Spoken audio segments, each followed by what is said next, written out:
je peux vous appeler frère, hein, sûrement grand frère Alain Foka, par respect pour le travail que vous avez déjà fait et le travail que vous avez envie encore de faire pour la jeunesse africaine.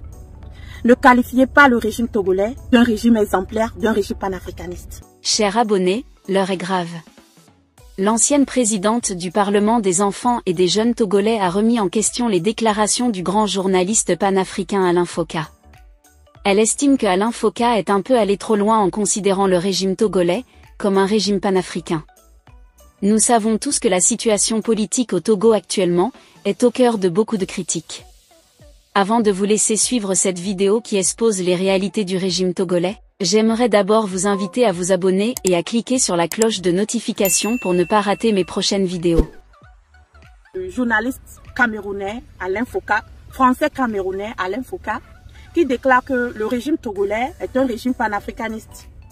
Mon frère Alain Foka, je peux vous appeler frère, hein, sûrement grand frère Alain Foka, par respect pour le travail que vous avez déjà fait et le travail que vous avez envie encore de faire pour la jeunesse africaine. Ne qualifiez pas le régime togolais d'un régime exemplaire, d'un régime panafricaniste. D'abord, en termes journalistiques, hein, le journaliste, ce n'est pas seulement parler. Le journaliste, elle est scientifique. Il faut nous montrer des preuves que le régime togolais est un régime panafricaniste qui cherche le bien de la jeunesse africaine. Parce que ce régime a des problèmes au Togo. Ce régime ne cherche pas le bien du peuple, de la jeunesse togolaise d'abord. Vous savez combien de jeunes togolais n'ont pas d'emploi au Togo? Vous savez combien de jeunes togolais sont en prison juste parce qu'ils ont parlé, ils ont émis des opinions?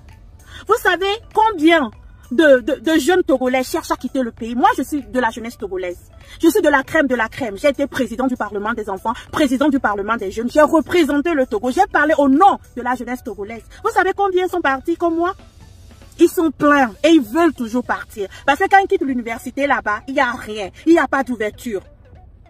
Vous savez comment on devient employé au Togo? Vous savez comment les gens ont fini leurs études en 2008? Ils ont attendu 5 ans, 10 ans pour avoir un emploi. Un gars qui n'arrive pas à développer Lomé. Les périphériques de Lomé, il n'y a pas d'eau. Il a même dit dans son interview. Il est incapable de créer des châteaux d'eau à Lomé. Il est incapable de construire des routes. Il est incapable de développer son pays. Il est incapable d'amener l'autosuffisance alimentaire.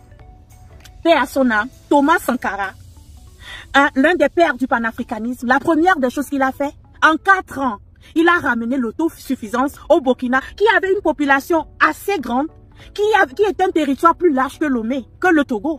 En 20 ans, incapable d'apporter l'autosuffisance alimentaire. 20 ans qu'il gouverne le pays. Les aliments sont plus chers à Lomé qu'à Accra, qu'à Cotonou. En 5 ans, Talon a fait du Bénin premier producteur de coton. En 20 ans, on est incapable de produire assez de nourriture, de produits vivriers pour bien manger au Togo. Je pense qu'un panafricaniste, celui qui se réclame panafricaniste, doit libérer son propre peuple avant de parler des autres peuples. Jusqu'à présent, qu'est-ce que vous avez vu à Lomé pour déclarer Faure Gnassingbé panafricaniste? Ces prisons pleines de jeunesse togolaise? Si vous parlez de son action, le fait qu'il a été médiateur dans la crise malienne, Faure Gnassingbé n'a pas été le seul médiateur de la crise malienne. Et il y a d'autres crises en Afrique, et oui, nous avons des médiateurs. Il y a plein de crises en Afrique avec plein de médiateurs. Ils sont tous panafricanistes. Hein? Donc si c'est cela, Macron est panafricaniste. Hein? Macron est venu sauver les arbres au Gabon. Il est intervenu pour l'Afrique, donc Macron est plus panafricaniste que Faure Gnassingbé. La jeunesse africaine, spécialement la jeunesse togolaise, se bat pour un idéal. Nous voulons juste avoir 3 repas par jour. 3 repas chauds par jour. Mais c'est impossible dans ce pays. Les milliards sont détournés et ces personnes vivent librement. Librement. Quand un jeune qui vole un poulet qui coûte 2000 francs est enfermé en prison.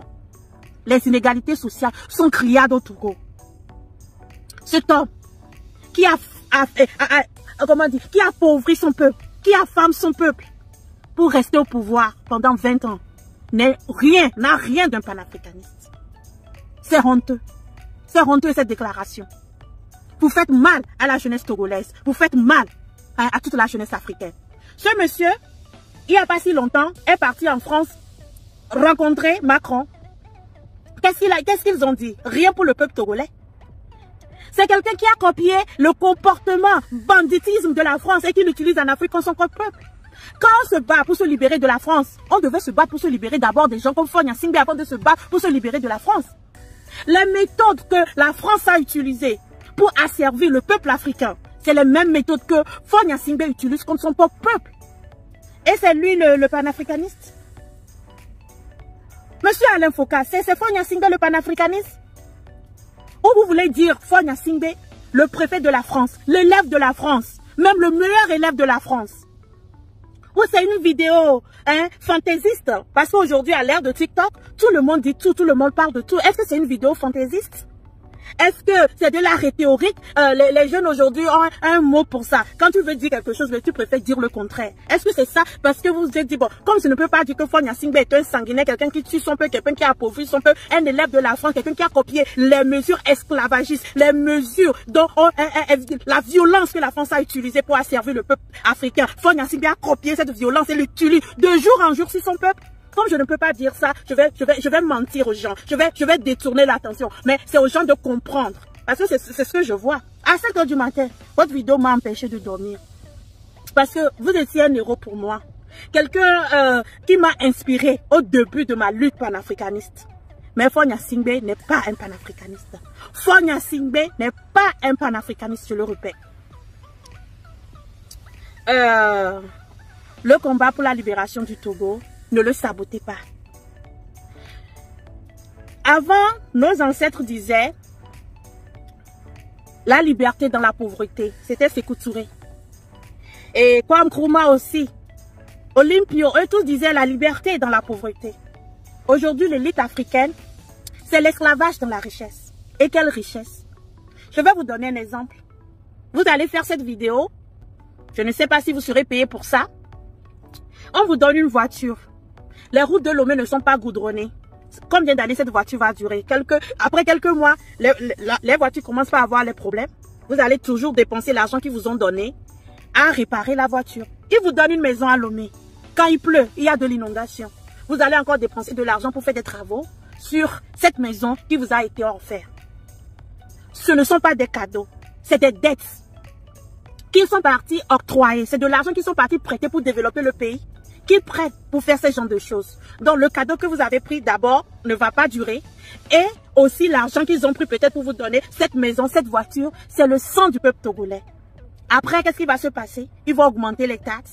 Ils vont augmenter le prix de l'électricité. Ils vont augmenter les prix des douanes. Les aliments vont coûter plus cher. Juste pour repayer cet argent qui n'a rien servi au peuple togolais. Alors dites-moi, en quoi c'est panafricaniste? En quoi aller s'endetter pour faire des cadeaux aux amis, pour se partager entre amis et faire payer le peuple togolais? En quoi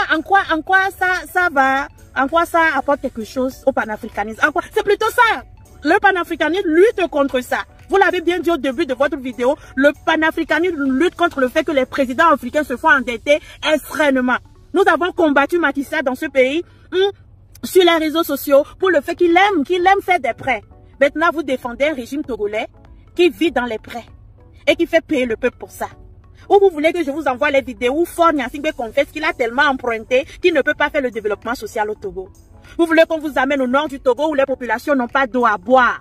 Ils sont obligés toujours de boire l'eau du marigot avec toutes les maladies qui sont dedans. Où est le panafricanisme? On comprend Goïta qui se bat, le Mali producteur de coton, le Mali producteur d'or. Dites à Faure Gnassingbé qu'est-ce que son pays a produit les 20 dernières années qu'il est assis là-bas. Être panafricaniste, c'est intervenir dans le problème des autres ou c'est libérer son peuple d'abord? Dites-moi en quoi Faure Gnassingbé est un panafricaniste. Si c'est moi français qu'il est en train de juger, cher Faure Gnassingbé, même Sarkozy quand il parle français, il fait des fautes. Et tu es censé avoir fait l'université des États-Unis, mais tu as toujours des problèmes à parler anglais. Donc tu es mal placé pour juger le français des gens. Alain Foka, comme disent les Ivoiriens, sort dans ça. C'est le sang de la jeunesse togolaise, sort dans ça. C'est le combat de nos pères, sort dans ça. C'est les larmes de nos mères qui tiennent leurs enfants affamés dans leurs mains. Allez à l'hôpital Sylvanus Olympio et voir toutes ces mères qui n'ont pas de couveuse pour leur nouveau-né qui meurt dans leurs mains. Passez un peu votre temps le soir sur les routes du Togo et voir ces enfants dans les rues qui demandent de l'argent. Allez dans les bureaux pour regarder ces travailleurs pauvres, hein, qui doivent marcher pour venir travailler, marcher pour aller à la maison et qui, au lunch break, I know you speak English, hein, au lunch break, doivent boire du gali. Allez voir la réalité togolaise. L'argent passera, les maisons passeront. Mobutu est mort. Peut-on comparer la richesse d'un chef d'État africain à la richesse de Mobutu qui avait de l'or et qui a mis l'or partout dans sa maison, qui vivait sur des yachts, avec des maisons sur la Côte d'Azur? Mais Mobutu est mort. Personne ne se rappelle de lui. Donc la richesse passera. Ce qui reste, c'est le nom. Thomas Sankara, 4 ans de pouvoir. Son nom est resté. Rollis, son nom est resté. Goïta est en train de se créer un nom. Et c'est ce qui reste à la fin. Les maisons vont se démoder. Que pensez-vous de cette affaire togolaise qui fait polémique sur la toile? Laissez votre avis en commentaire. Si ça vous a plu, cliquez sur j'aime et partagez. Mais n'oubliez pas de vous abonner et de cliquer sur la cloche de notification pour ne pas rater mes prochaines vidéos.